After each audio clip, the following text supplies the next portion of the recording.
And then also, we would love it if you'd follow us on LinkedIn. If you haven't gone out to LinkedIn and found us on LinkedIn, we'd love to have you do that.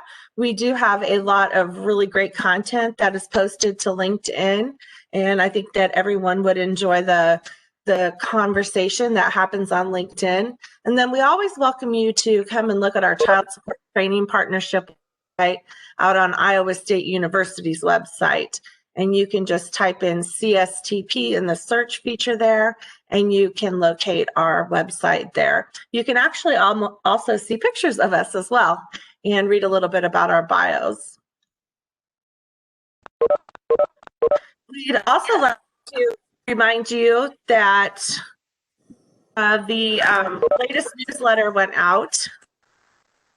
And can I just remind everyone to make sure to mute your phone.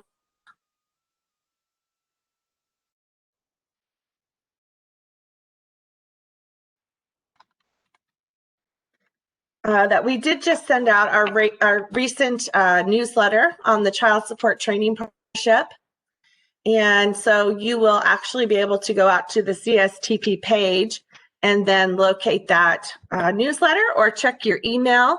You might want to check your junk mail, and you may be able to see your newsletter there if you're unable to do that. So thank you so much for joining us today, and I'm going to actually pass the ball off to Emily. You can start your presentation, so that'll just take a moment, please.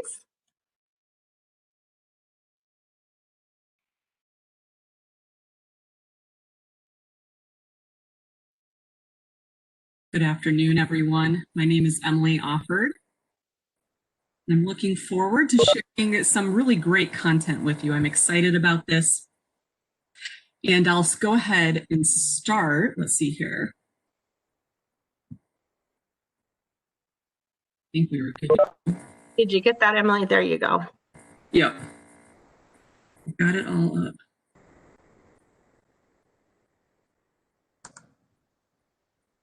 Okay, so we can see a slide, right? Supporting social and emotional health in a COVID-19 environment.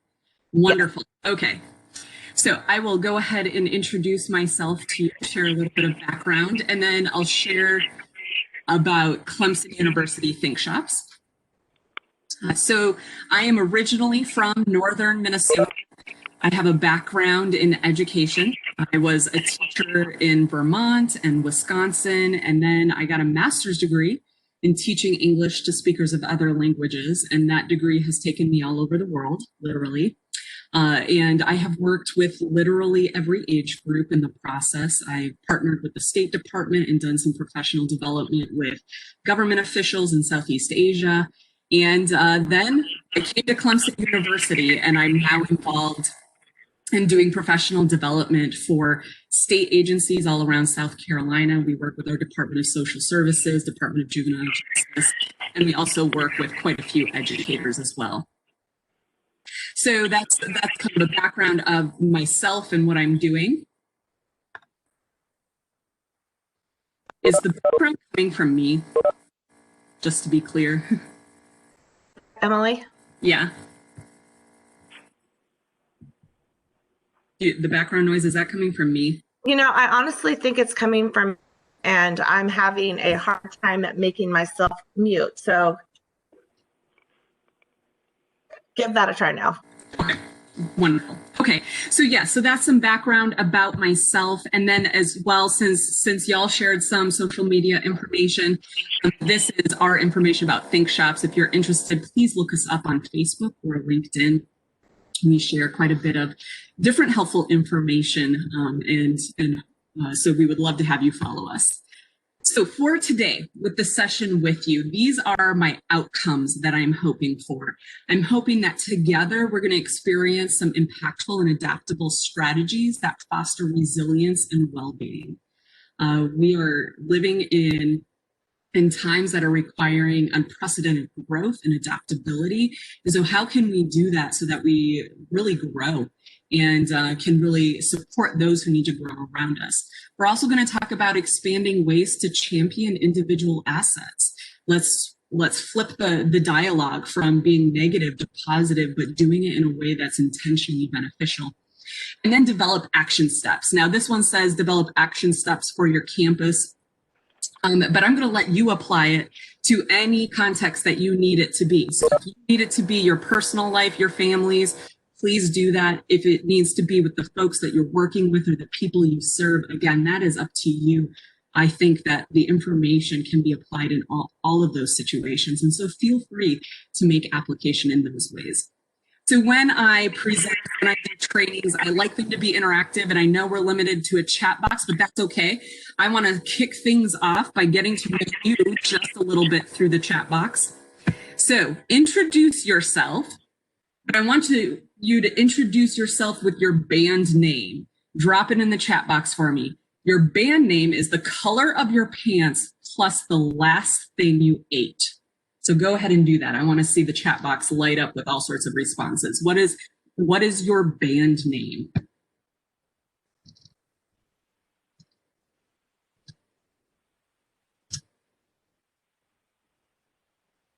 Gray garlic cheese bread, maroon pizza, blue smoothies, acorn hash browns. That got really creative. I like that. Plaid pizza roll, denim mocha, black toast, gray shrimp scampi, spike band, black water. I love this. Okay, so we wanted to kick things off here with just some playfulness, some fun. I appreciate this. Black and white M&Ms, black protein bar.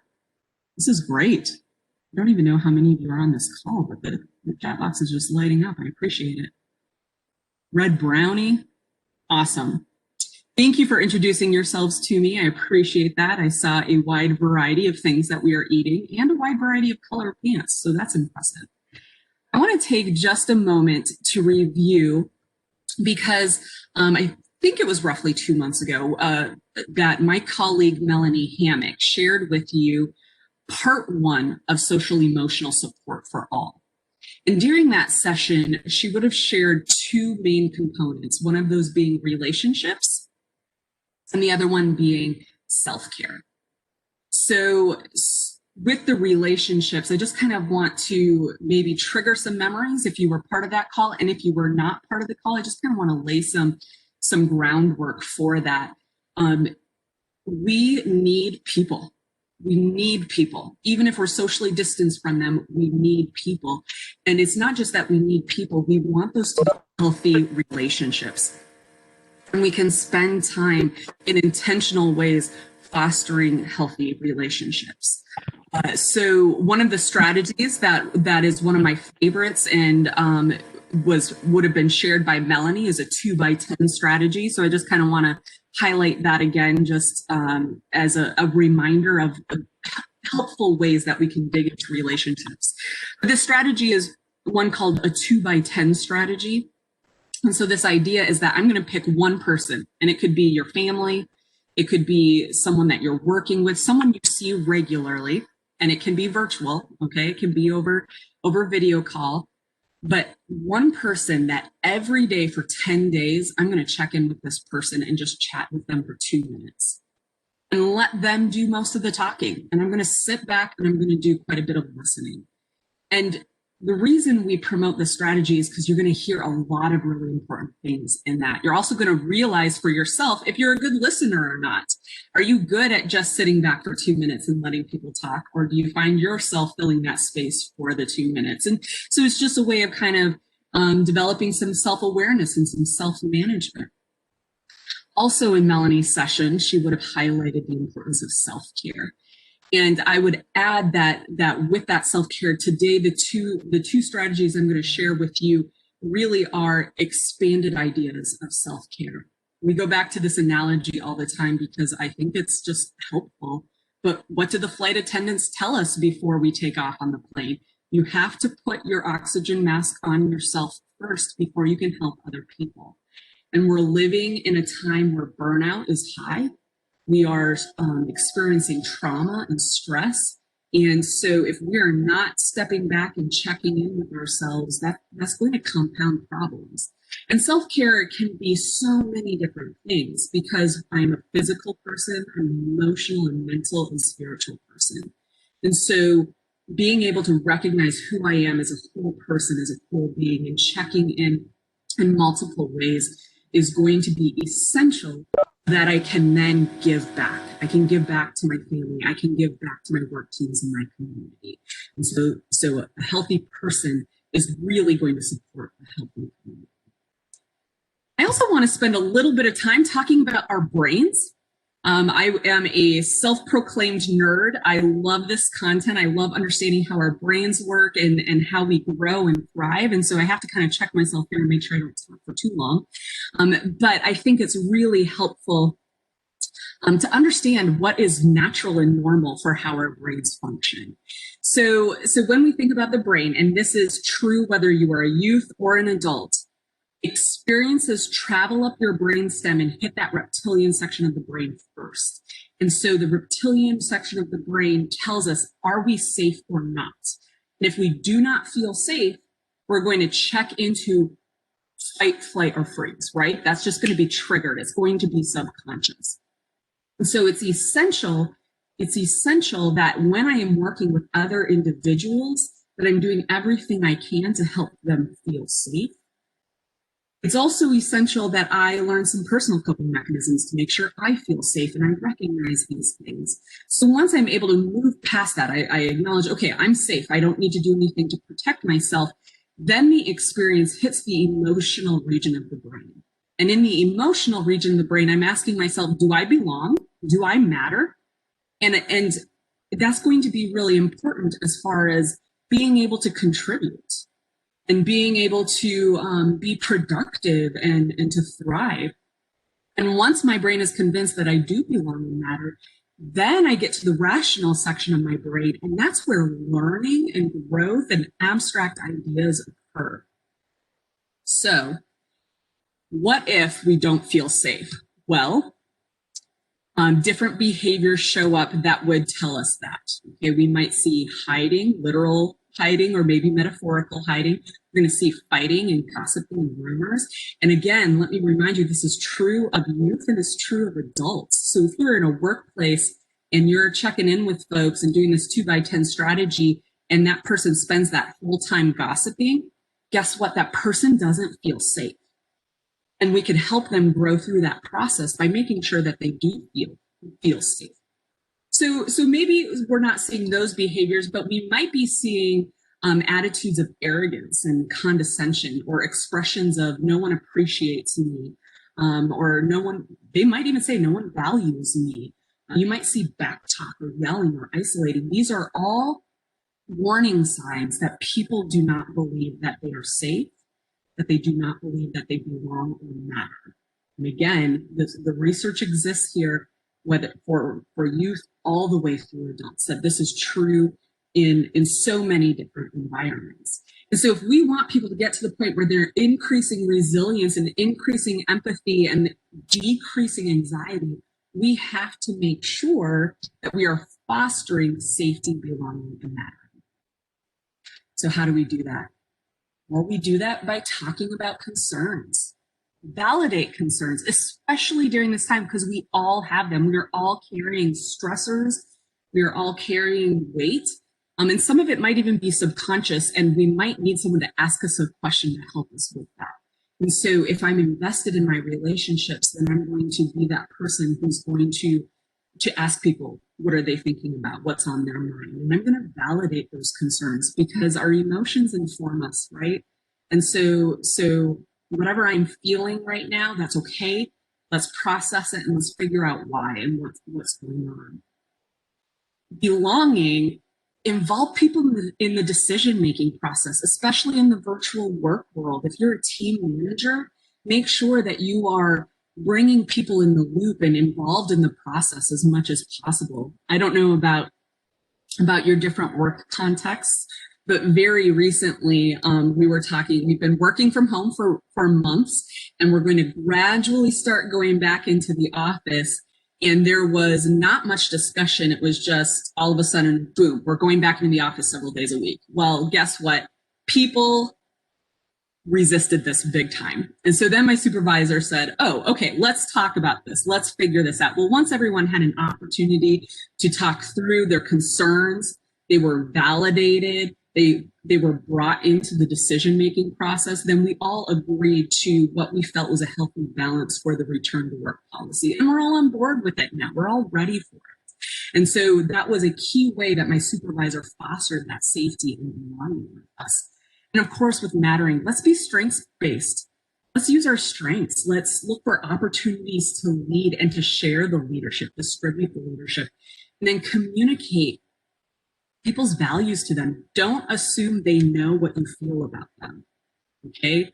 Don't assume that your children know you love them. Make sure we are saying that and taking some time to recognize that people need to hear these things, okay? So all of this is groundwork for relationship building and recognizing that if I am pouring into my relationships in this way, I also need people to be doing this with me, that this is part of my self-care process.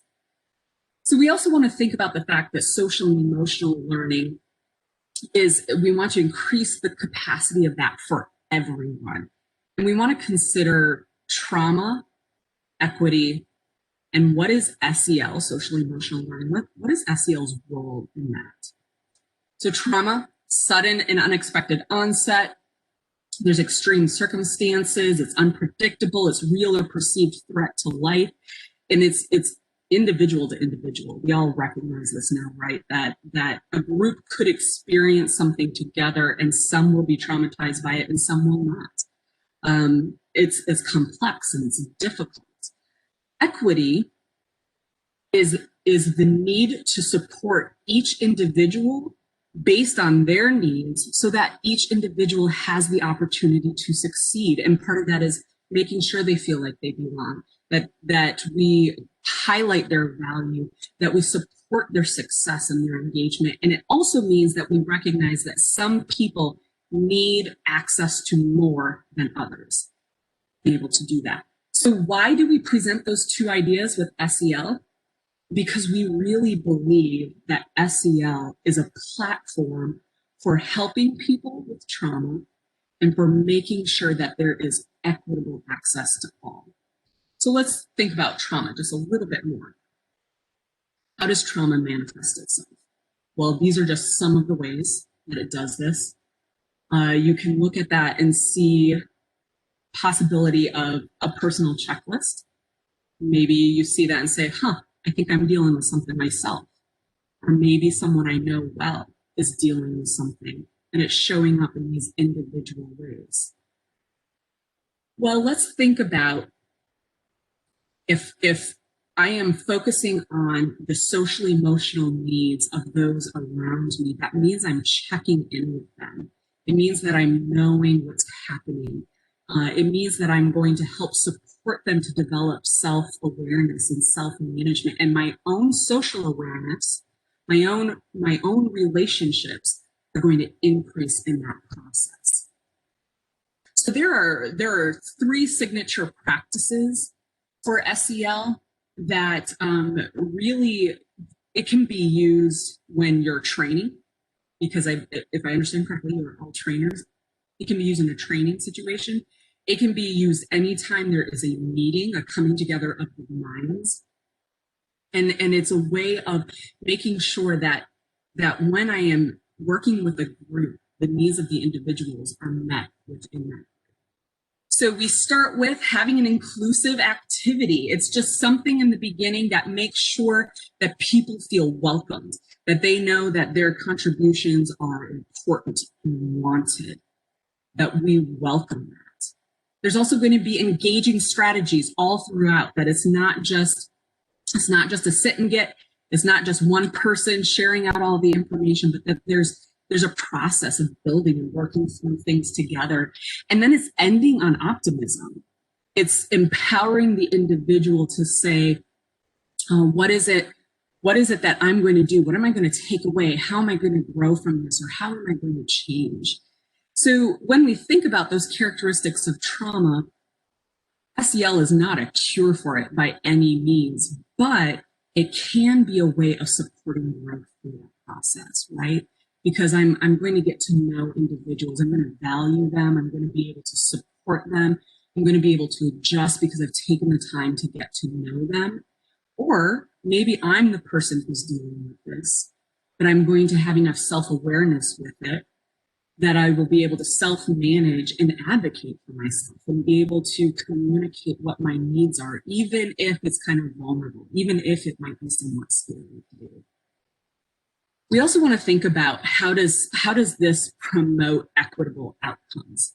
And one of the big ones is equity of voice. Because we have created an atmosphere where people feel safe, people feel like they belong and they matter, and that their voices are included and heard, then everyone is going to be encouraged to speak up, and they're going to know that they will be respectfully heard. It also means that all degrees of participation are welcome, because we're going to be sensitive to the fact that people are going to be at different levels of being able to contribute or being able to move forward in the growth process. It's going to increase patience and allowing people to really kind of set their own goals and work through things. It's also going to highlight collectivism, and I love this, especially with my background in cultural experiences. Collectivism is beautiful. It's allowing everyone to engage, but for the good of the group, because they know that this group is a safe place. I can be fully me in this group, and I can contribute in a helpful way. And I think that that's a really hopeful and beautiful thing to think about. So let's take a brain break. I've been talking for quite a while now. What's on your mind? What are you thinking about? As we've introduced some of these ideas, just what are you thinking about? Drop it in the chat box for me. Let me see what's in front of your mind.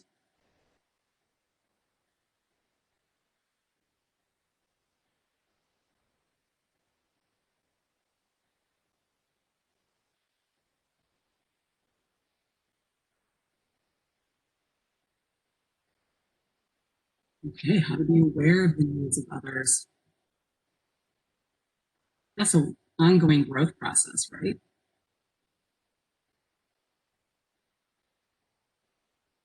Okay, I will move back a slide. Someone wanted to write something down. I'll leave that there as we work through different things. I like this. Make sure to take it easy on myself. Sometimes we are harder on ourselves than other people. And this has been my big thing lately. What is your self-talk? What are you saying to yourself? Make sure that you're giving yourself some space. All right, we're working on making application in the workplace. I appreciate it. Okay, wondering how to set up 2-minute check-ins. There's a couple of different ways of doing it. I have done it myself where I have not alerted the person to the fact that I was doing it, and just made sure that at some point in my day that I dropped by and just spent some time with them. And I didn't just like at 2 minutes, I wasn't like, oh, I'm gone, I'll see you, because that would be awkward, obviously. But then there have been times where it's like, you know what, I'm going to be intentional about this. I want people to know that I am trying to grow this process. And I've gone ahead and scheduled the time in and just said, hey, I'm going to drop by and I want to get to know you. And it kind of helps with it developing a rapport, so that if you're in a position of leadership, that they will believe you when you say you want to help them, because you've spent that time with them, right?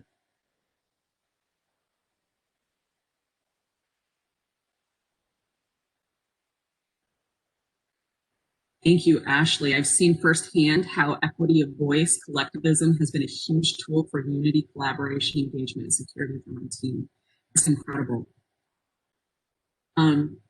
Feeling safe to share your opinions and thoughts and contributions is such a big deal. And sometimes we have to invite people into that process and just slowly build that trust and let them know that we want to hear from them. Okay. Thank you for sharing with me what's on your mind. I appreciate that. Yes, be mindful that not everyone handles issues or stress the same way. I can think of an experience that I had. I won't tell the whole story because it'll just take too long. but it was a traumatic experience. There were 6 of us involved, and 2 of us felt the trauma significantly more deeply than others. A week after it happened, the others had moved on, whereas I continued to have nightmares for quite a while. And it was, I thought maybe there's something wrong with me. Why do they seem to have moved on? Why is this sitting with me? I don't have the answers. All I know is that it did.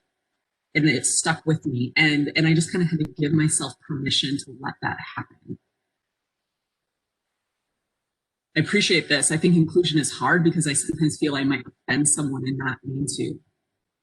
That's something my colleagues and I have been talking about, the fact that we don't want to offend people, but yet like true deep conversation means that we are digging past the small talk and getting to the real stuff. And so when we've laid that groundwork for trust, then when we get to these more difficult things, we're able to move through it and we're able to work through it. And there's space for, I'm sorry, I did hurt you and I didn't mean to. And I want to grow from it. Thank you for your thoughts and sharing with me. I appreciate that. I appreciate hearing from you.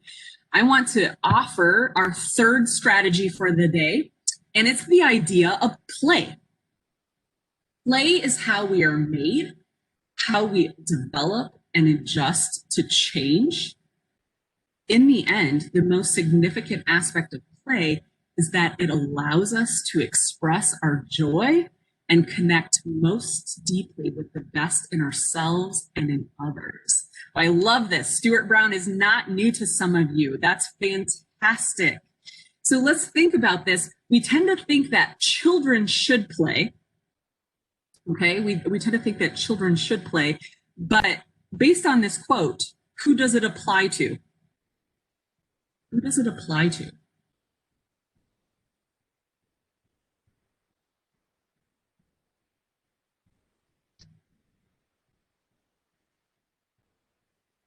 Humans. Amen. Everyone. Absolutely. Absolutely. We are all involved in this process. But group of adults that I'm talking to, when was the last time you played? Do you sit down to watch TV at night with a load of laundry to fold because you should be working from sunup to sundown? I was raised under that atmosphere, and I sometimes feel guilty if I just do something and I don't work. But I had to learn, like, oh, I need some time when I am not working, and that is okay, right? So we understand that it is very natural as adults. Like, our to-do list is extensive. It's constantly going. There's always something we can be doing. There's always something we can be cleaning. There's always someone we can be taking care of. But what if those people we need to be taking care of, what if we took some time to play together? Play is also a really expansive idea. It's not just going and playing with Legos. It's not just that I have a model train set that I like to build. All of those are good things. But I think we sometimes think like, oh, that's something that children do. Or I play games. Maybe I'm a game player. Play can be so many different things. And this is what I would want to say play is. Play involves choice, wonder, and delight. So Harvard has done some extensive research surrounding the idea of play. And the fact that playfulness and playful learning can exist in essentially all contexts. But the 3 ingredients for something to be playful is the idea of choice, wonder, and delight. So what do these things feel like or look like? I realize this print is really small and I'm sorry for that, but I'll try to work through some of this with you. So what does choice feel like? Choice feels like autonomy and empowerment. It feels like ownership. One of my first teaching experiences, I had a student with autism. And I had learned about that in all of my education courses, but I hadn't done special ed, so I had not interacted with any students with that. And I quickly found that traditional means and methods did not reach this young man, and that in the beginning, I reached levels of frustration quickly. And then I realized the power of choice. And choice, it was incredible the change that would come over him. And this would happen academically and behaviorally. immediately. So if I needed him to focus on an academic task but he was struggling, I could give him two options. I wanted him to do both things, but I gave him the power to choose which thing he wanted to do. If he was having a behavior moment, it was, do you need to go take a time out and be alone, or do you want to sit in your seat and continue doing what you're doing, right? Giving him the choice. And it was incredible in transforming my working relationship with this young man. I also then learned that the power of choice existed with every student I've interacted with in all levels, in all age groups. We like having the power of choice. It's natural. And it can be small and subtle things, but just having the opportunity to choose how I give my time and energy can just really transform the motivation levels inside of people. It feels like I want to set goals now. I want to negotiate. I'm going to decide how long I will work or play. I'm going to have an influence on things. And choice also fosters belonging and mattering, right? Because you get a voice in this. It also allows you to be spontaneous. Sometimes we need that. Sometimes we need to be spontaneous, and sometimes we need to be able to move around and just get our bodies moving. So playful learning looks like choice. It also feels like wonder. And this is like when we stop and think about, so what is this? It's when our brain is fully engaged in the thing. And it's not just I'm working hard, so I'm spending all of my mental energy on it. No. It's like I am fascinated with it. I am not distracted by any other thoughts. I'm not tempted to multitask. I am 100% engaged in this process.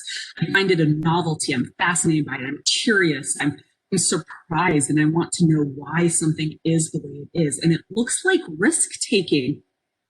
Risk taking is actually a good thing when done in a healthy way. And if I have been intrigued by something, I feel like I can take a risk. I want to try. I'm going to ask questions. I'm going to speak up. I'm going to improvise. I'm going to pretend and imagine and invent and explore and create. Notice what kinds of actions those are. These are high level things that are beautiful. And so it just takes us out of, maybe what captivates our thinking most of the time and moves us kind of into this new level. And then delight. Delight feels like satisfaction, enjoyment, belonging, pride, excitement, inspiration. My husband delights in little insects. Like he'll see this small little creature doing something and he will get on his hands and knees to watch it. And he will look up at me like I should be just as delighted as he is. And I'm not, but I'm learning to grow in it, to share in it with him. But it's just like when I see it captivate him, his sense of wonder and his delight is just totally all in that. We need to know what that is for us. We need to be able to take moments like that for ourselves, because that's when we can celebrate. We can be silly and not feel foolish for it. We can be fully ourselves and know that people are accepting of us. This is where we can joke with one another in a really positive and encouraging way. This is when people might be humming while they're doing something, right? So we want to think that these are the three ingredients to playfulness. So I want to challenge us with something, all right? I want us to think about, can you create a slogan, a symbol, or a song to inspire playfulness with your teams? Now, I have to say I'm immensely thankful for the group of people that I work with, because we value play. And we actually encourage taking breaks out from the day to do something playful with the people that we work with. So we've had paper, rock, scissors competitions in the middle of the day. We will kick off the week, have a meeting, and we'll do a virtual scavenger hunt since we've been virtual for a while now. We just make sure that we have fun together and we feel safe to do that. So here's an example for you. We've got to play just to make it today. So I'm going to stop talking for a moment. I want you to think, is there something you can do to inspire playfulness with the people that you work with? So go ahead and drop your ideas in the chat box. Love this. Take some time to play Scrabble. You could do it virtually.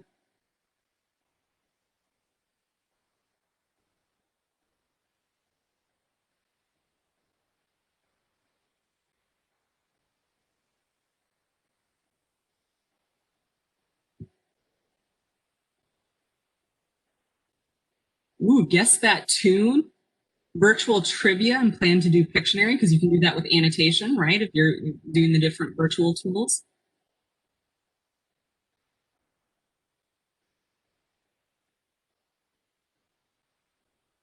Ooh, Office Olympics, as in like from the TV show The Office? Is that what we're talking about? Because that's amazing and I love it. That's great. I appreciate that. We tend to think like we need to be productive. We've got to get work done. We've got to make things happen. But when we allow ourselves that room to take a step back, to have some fun, to breathe, to have a virtual coffee break, just spending time with people. I love these ideas that you're sharing. When we do that, it raises our energy levels, it raises rapport, it activates creativity, and we're able to return to the work process in a healthier frame of mind. Ooh, I like that. Guess who, based off something the person has done in their life, maybe has or has not been shared. I'm remembering that one. I am for sure remembering that one. I love this. These are great ideas.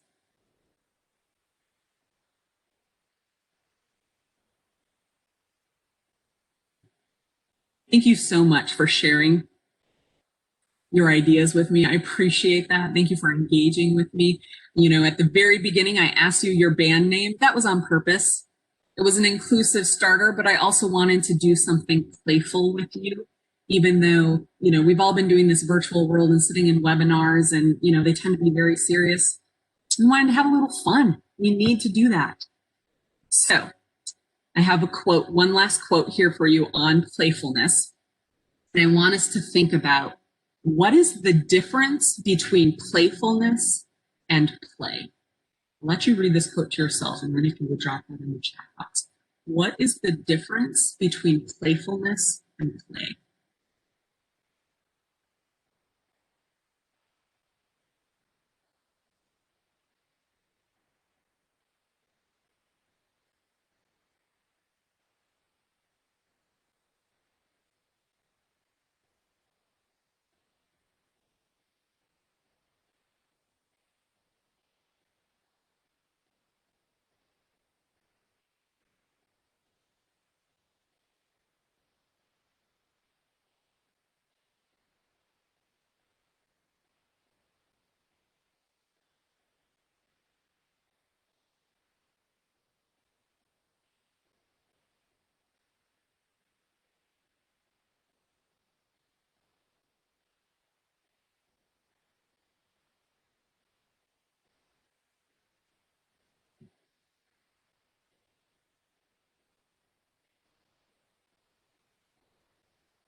I would like to say that play is an action, right?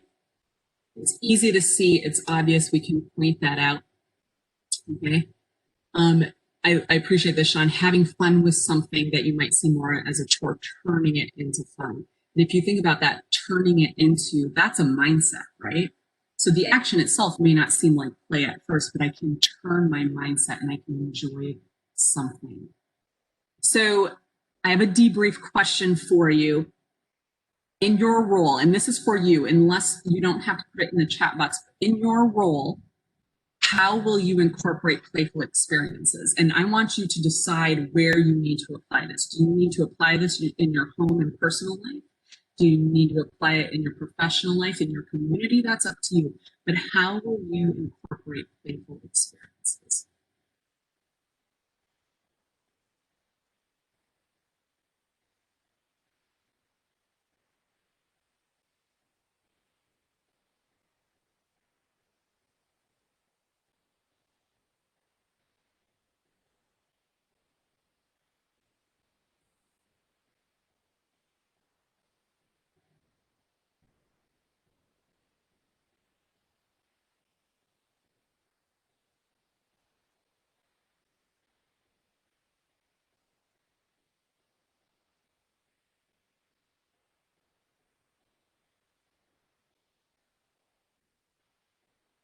So at this point, I brought up 3 different strategies for social and emotional learning for all: relationships, self-care, play.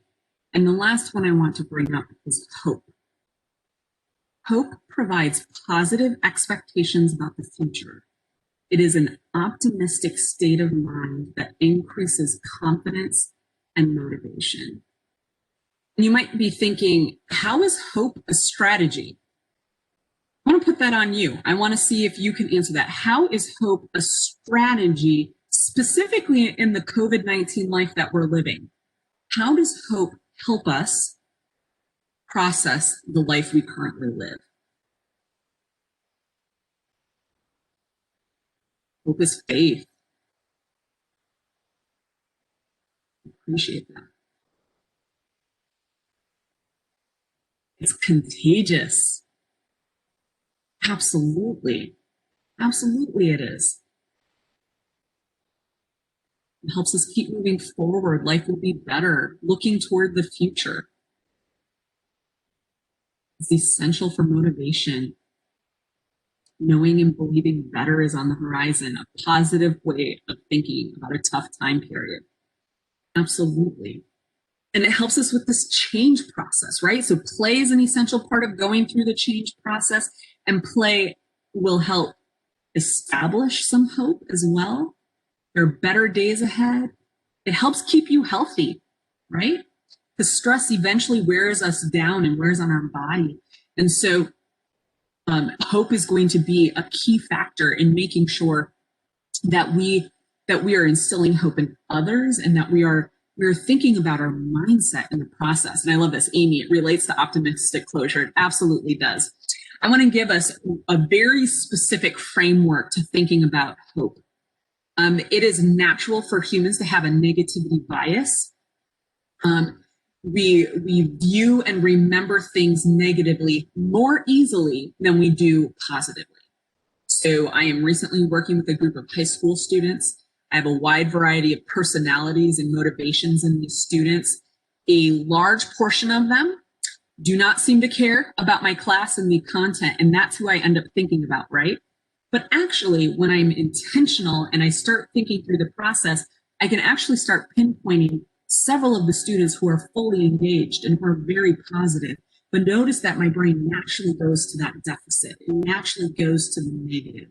It's so easy for us. So we want to take this common sense approach that we can discover great qualities in other people by looking at personal strengths, by highlighting positive experiences, making sure we emphasize individual initiative, whether in us or in other people, that we champion personal responsibility, and that everyone has capacity, and that we can celebrate that and highlight that.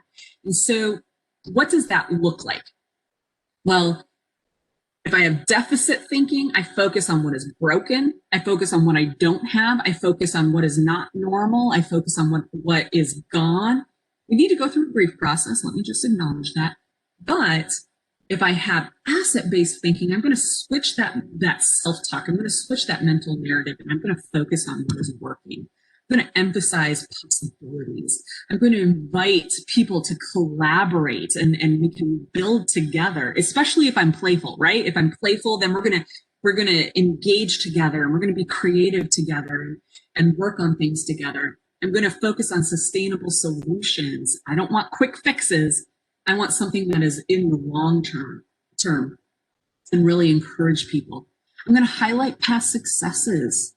I'm going to discover and surprise and what's going on and look for the good. And this is, I want to say this, it is more than toxic positivity. Okay. It's not just being, positive for the sake of being positive, because at the end of the day, that eventually wears on us and it's not actually helpful. Asset-based thinking is acknowledging the good of what's happening around us and looking for ways that we can increase that, and we can lean into it, and we can move forward. It's a way of championing growth. And so if you consider what hope is, that optimistic mindset, if I have an asset-based perspective, if I'm looking for that in other people, I'm going to find very specific ways that I can champion other people, and that I can move my team forward. I can help family members conquer an obstacle that they're dealing with, and we can roll up our sleeves and work more effectively. So I'm running long. I'm going to skip this one and just move to this last debrief question for you. How will you develop or strengthen an asset-based mindset in order to champion the individual assets of others? And again, I'm gonna leave that for you to decide who that is, whether that's your personal life or the team, your community, whatever context you need. How will you develop and strengthen your asset-based mindset?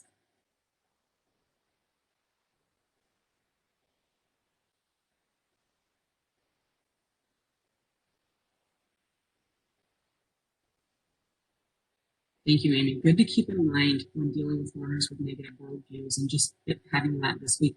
You know, I just had that conversation with my colleagues as well, that like I have an optimistic mindset and I come in, but guess what? I can't force my students to share that, right? I can't force other people to do that, but I can still champion them. And little by little, we can make steps of progress and grow through that. It's kind of interesting when these things clash in real life, and you really have to, you know, figure out how to navigate all of that.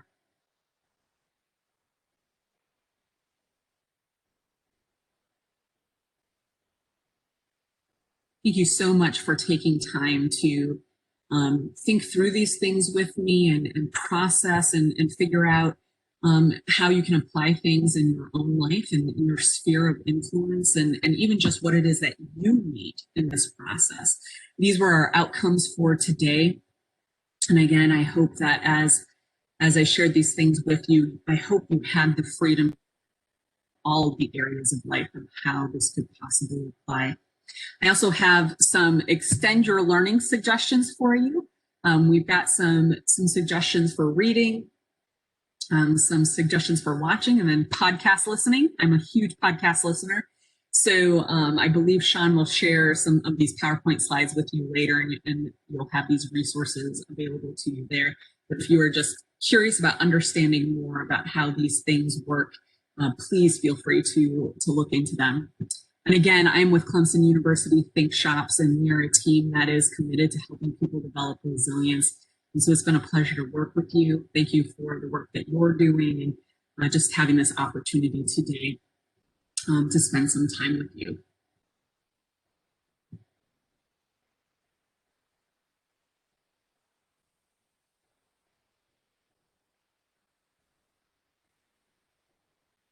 So I want to make sure, I had to work really hard to make sure I stopped talking. I want to give some space for some questions.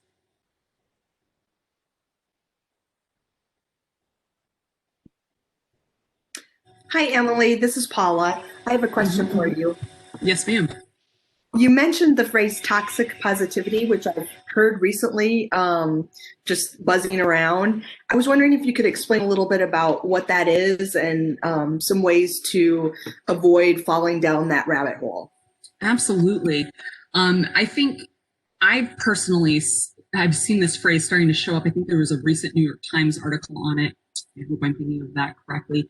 But it's the idea that when people are positive all of the time and indiscriminately, you're not actually giving space to check in with your real emotions.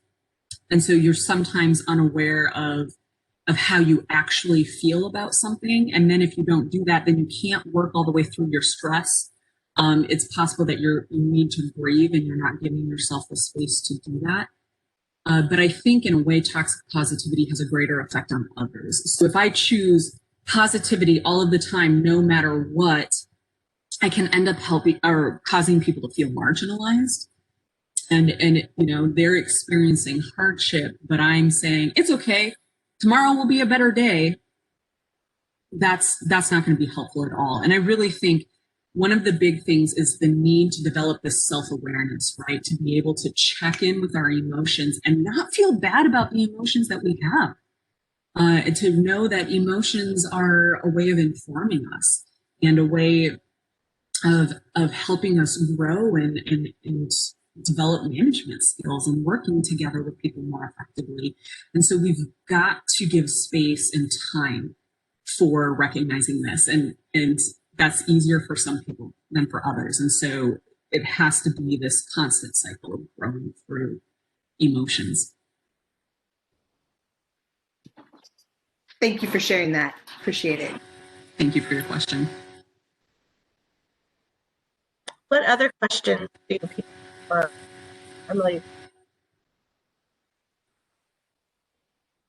And you can type it in the chat or just give us a shout out. Unmute yourself.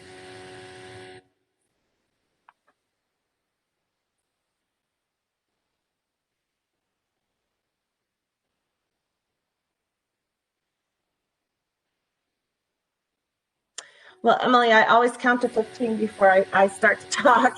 And it looks like we don't have any other questions and we're right up on 2 o'clock. So I would like to thank you so very much for taking the time to continue the conversation that was started last quarter. And the information is just invaluable.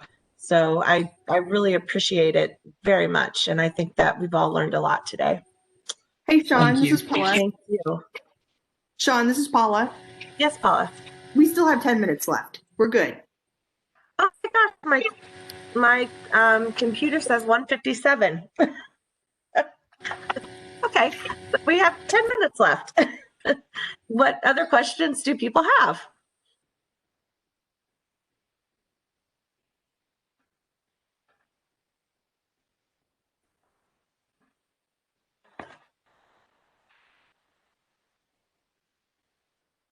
Okay. Well, I don't have any other questions coming through the chat or coming through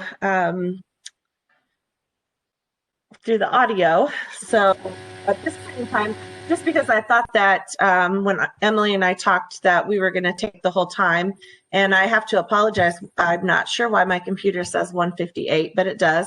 If there isn't anything else, we are going to next quarter look to talk about Paula, remind me exactly how we're saying it, like in what our topic. We'll be looking at any topics related to diversity, equity, and inclusion. If you have done any training on that, or if you're interested in finding out more about it, we would be looking for presenters. If you are willing to volunteer, please reach out to Sean and let her know. That's also the topic of our next newsletter as well. Right. And when I send out the recording for this, I will go ahead and get that topic over to you that way as well. And Sean, this is Paula. We have one request to show the LinkedIn and Facebook, or we don't have a Facebook page, but our LinkedIn information again so that people can see that. Sure. I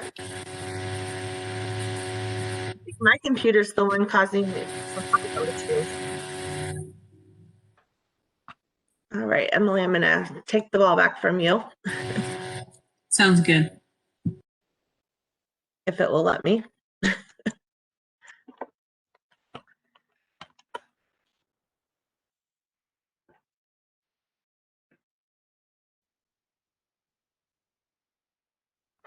All right, I'm going to need to grab my LinkedIn password, username and password, because I don't have that memorized. So give me just a moment and I'll actually go ahead and just go out to LinkedIn.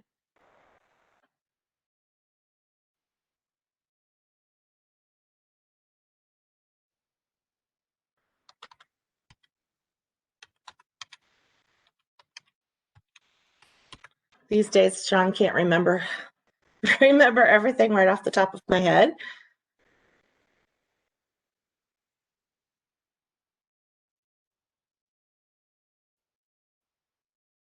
Right. And so here we are on the LinkedIn platform. And one of the things that you can do is you can come up here in child support training partnership. have it in a spot that I always go to. So you can click on the Child Support Training Partnership, and this will come up with our page. And you'll notice it is spelled out as the Child Support Training Partnership. So that's how you can actually search for that. And then you can just come down here, and Paula just recently said, don't forget about our CSTP quarterly call, which we're having right now, or check out our latest newsletter.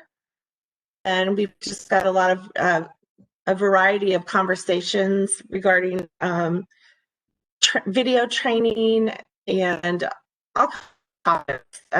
You're also welcome to, once you join the group, if you have a topic that you would like to talk about, you're welcome to ask that question. We've had some people in the past ask, you know, when virtual learning started, how are you guys approaching virtual learning? So we had, you know, a lot of conversations about that. So definitely come on over to the LinkedIn page and join it, and group in with the conversation. We'd love to have you there as well. So what do people have, LinkedIn or how to find us on Iowa State University?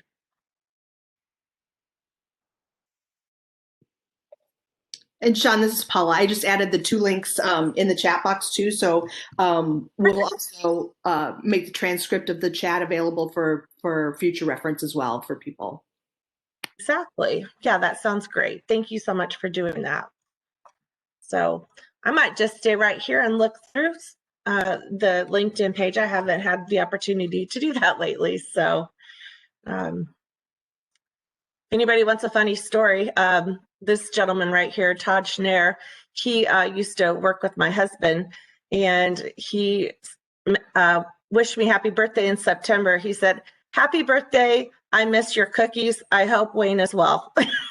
So talking about play in the workplace, there was a fun birthday message there. So I responded and told him I'd make him some if he'd share his address, and he never did. So it was fun to get that message from Todd. So that was fun. All right, what else does anybody need to know or want to know about joining? Do you have people that want to join the CSTP, the Child Support Training Partnership? If so, they are welcome to contact me, and we'll get that added to the list. Or if you want to present at our next CSTP quarterly event, which will be in February, we'd love to have you. And again, that will be on diversity, equity, and inclusion. And I'm really looking forward to hearing that.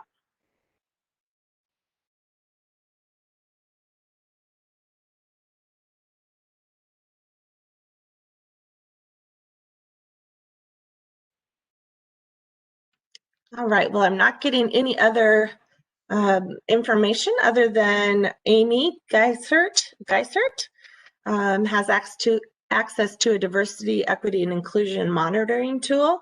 So Emily, if you don't mind, we'll reach out to you and get some more information about that.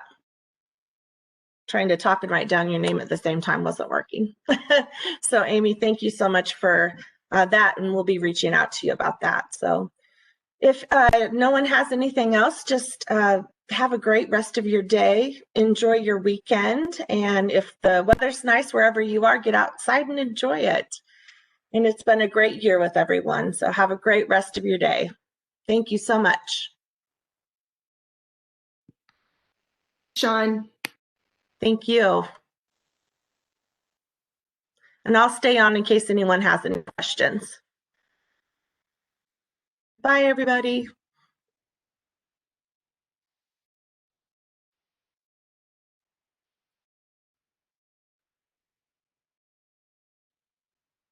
Thanks, Eileen.